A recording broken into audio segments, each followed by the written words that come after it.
Hello, hi, what's up, everyone? I just want to welcome you to my channel, and if you're new in here in my channel, welcome. And I hope if you haven't subscribed yet, please do subscribe. I appreciate that. And also, please hit that like button and the notification bell so you'll be updated on my future vlogs. And I also appreciate if if you could drop some question or your thoughts, and you can also answer, you can also ask me any kind of question, and I'll promise I'll try to answer it the best way possible. And rest assured that each and every one of the person that will ask me a question will get a personal response from me. I don't do copy paste. I really put a lot of thought into my responses. So yeah, feel free. All right, don't hesitate. If you have any suggestion as well, I welcome them because I want to know what do you want to see, and it would be fun to try any other ideas from all of you guys. Let's interact, okay? And again, if you haven't subscribed to my channel yet, please do subscribe and do share. I really appreciate it, and enjoy all the videos here in my channel. And well, again, welcome and have fun. Have a good one and God bless. Thank you.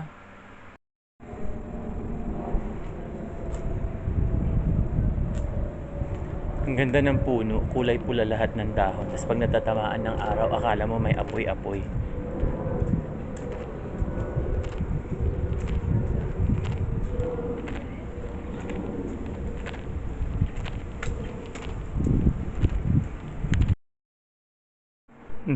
Naglalakad ako today. Nagpipicture-picture ako. Habi ko yan, tinan nyo ang nakita ko. Oh my God. What a beautiful, I don't know if that's a church or what, cause I don't know what dialect is that, but the structure, the roof, the color, and the houses. Oh my goodness. Beautiful.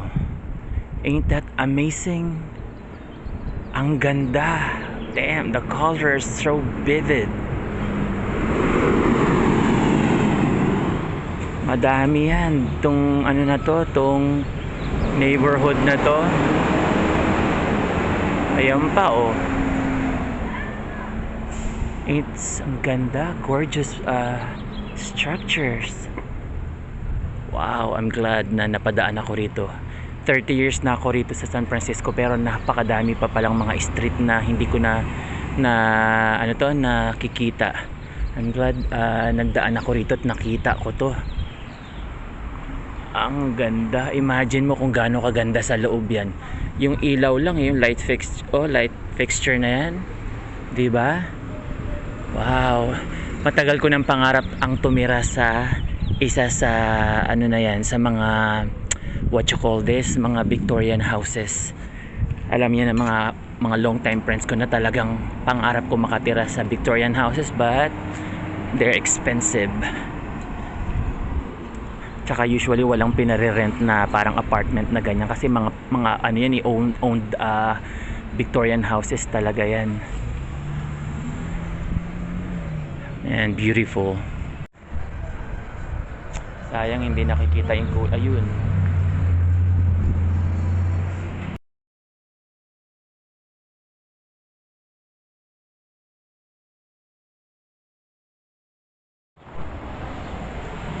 Ang gaganda ng mga Victorian houses dito sa street na to. First time kong nakadaan sa streets na to dahil naglakad lang ako from my doctor's appointment. Tapos ang dami ko nakitang mga Victorian houses na cute. Lalo na tong nakahilera na to. Ayan. Yan, no? All the way. Ang ganda. Tapos doon pa may malaking parang akala mo palasyo. Doon sa corner na yon. Sasama ko dito yung mga picture na mga pinagkukuha ko. Ang gaganda. Ayan, no?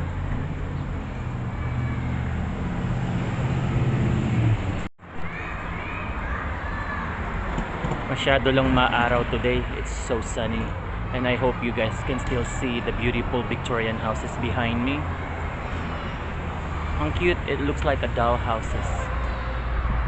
Like row, one whole, rows of Victorian houses. Gorgeous. Doon mga modern na yung building, pati doon sa Mission Street, pero dito marami pang mga lumang mga Victorian houses. That, and my goodness, that I don't know if that's a church. And ito tong malaking yellow na to. And then meron na namang another na parang castle doon na I'm pretty sure that's some kind of church also. Ooh, look at those Victorian houses over there. Man, beautiful.